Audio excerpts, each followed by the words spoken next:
With Sue Storm about to give birth and Reed Richards trapped, the Human Torch is forced to find somebody who can help his sister, even if it's the devil himself.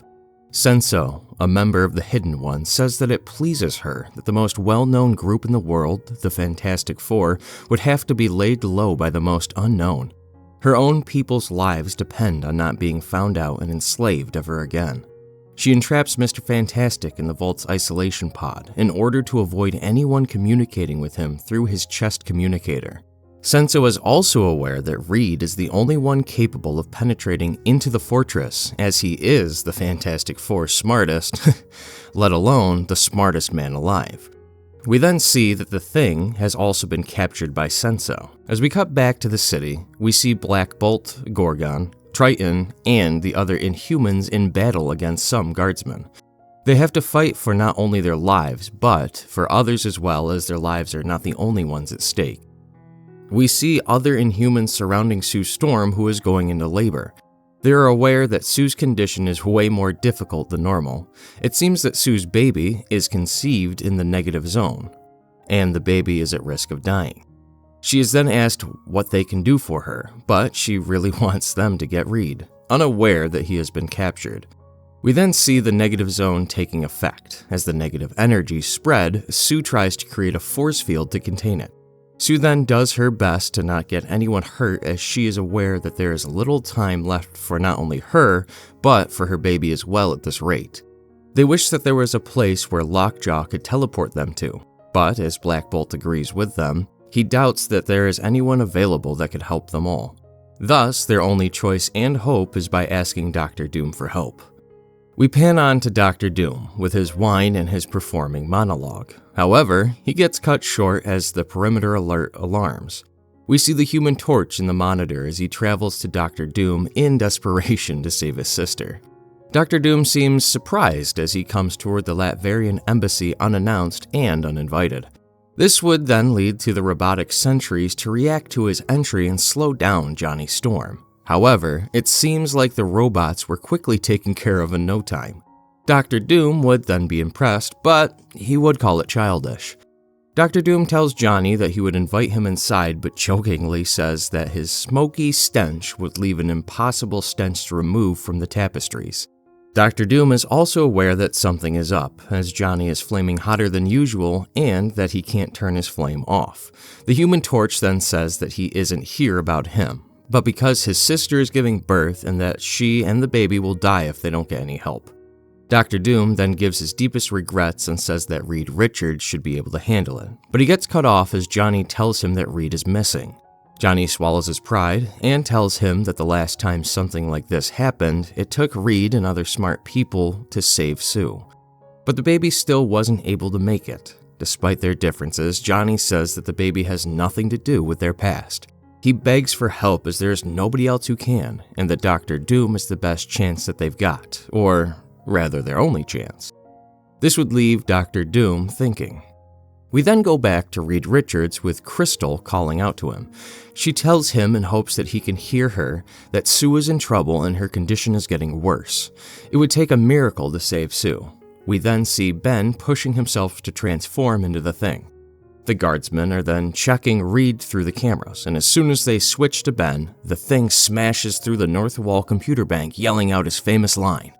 Ben jokes saying that he would have used the door, but he didn't see one as he is nearsighted. It seems like the destruction he caused also took out the life support systems to the cell holding Reed Richards. Ben would then stretch out one of the guardsmen in hopes of him leading him to Mr. Fantastic. Dr. Doom is then amazed by Sue's strength and will as she is holding on despite the level of endless, torturous pain. Dr. Doom then says that the determination to protect your own is common to Matriarch and Monarch alike, and asks if Black Bolt would agree. He says that as long as he just gives a nod, his people will be protected within the borders of Latveria. Medusa then tells him that he is considering, but Dr. Doom says that he isn't speaking to her.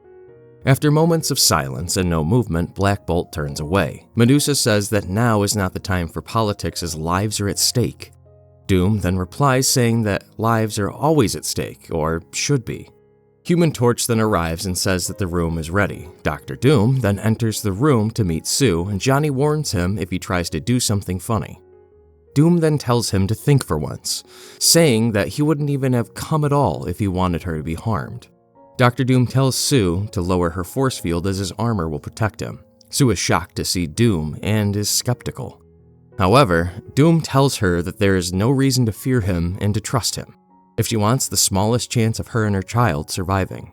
The Thing then smashes Reed out of his cell. Reed then remembers Sue is in danger. However, Senso appears and tells him she is going to have to break him as her army stands no chance. However, Mr. Fantastic just stretches out and knocks Senso in the face, stunning the rest of the guardsmen. Senso then reveals that she only allows others to see the parts of her that she chooses to reveal, revealing her true self. She says that she is showing Reed her true self as he is worthy and deserves the truth about the Hidden Ones. Reed then says that his chest communicator recorded her entire speech and made sure that the right hands got to know about it. However, Senso destroys the chest communicator and disappears. It would then seem like her plans were stalled for now. As Reed and Ben get back to the city, they are shocked by the chaos. They find the Inhumans and Reed asks them why everyone is just standing there and where Sue is. He goes to the room where Sue is and is in shock. He finds Dr. Doom holding onto their daughter. Dr. Doom tells Reed to allow him to present to them their new baby daughter. Doom gives his congratulations and says thanks. Reed rushes in to check on Sue, and Dr. Doom says that the mother, child, and his brother-in-law are all doing fine. Sue tells Reed that she doesn't know how he did it, but it was with a combination of both science and sorcery, she thinks. Doom not only helps Sue and her baby, but also Johnny by helping him off of his excess energies, giving him control over his flames again. Reed then tells her that he doesn't know how he did it either, and that he doesn't care. Doom then says that his gratitude is overwhelming, but then he tells him that he will receive some measure of satisfaction from naming the girl. Mr. Fantastic is then annoyed, but before he can do anything, Sue tells him that she did agree to Doom's condition. Doom then says that Sue agreed because she at least knows that he is a man of honor and style. He is not the type of man who would give the child a name out of his own pride. He then says that he will name the child Valeria. He says that Valeria will be placed under his royal protection. If anyone were ever foolish enough to strike at her, they would have to deal with Dr. Doom. Doom then walks out telling Reed to enjoy his family. He tells him to remember, every time he looks at his wife and daughter, that he saved them both when he himself couldn't. The Thing then sarcastically asks Doom why he's leaving so soon and offers to throw him out the door. However, before Doom leaves, he asks Black Bolt about his decision. Going back to the Latvarian embassy, Dr. Doom watches the news and sees that Reed must have lifted the rock the Hidden Ones live under. He says that as long as you threaten them with the light of exposing them, they start to run away like bugs. It is then reported that the United Nations issues an apology to the Fantastic Four for the delegates' emotional response to a heated topic. However, they did not change their stance towards the Inhumans. Doom then says that the chance to have Black Bolt's royal family as extended guests and to have them on his side was an opportunity he could not ignore. They have been removed from the picture now as the Hidden Ones are tainted by the global leader's distrust. This would cause the Inhumans to leave Earth. The Inhumans were permitted to stay in the mysterious blue area of the moon where their people once lived. This is not relocation, but resettlement. Johnny then gets upset that he has been replaced by a look-alike for a movie. Johnny is not the only one bothered by being replaced, but because his pride was also hurt after getting Dr. Doom to help them, Reed then reassures him that he thought fast under pressure and got Doom to actually come and help, saving the lives of the two most important women in the world to Reed. Reed then asks Johnny to be Valeria's godfather, and Johnny doesn't refuse. With the family in the room, happy to see each other, we go back to the blue area of the moon with Crystal saying to her daughter Luna that the Fantastic Four are lucky to have never reached the moon. Don't forget to like this video and subscribe to this channel.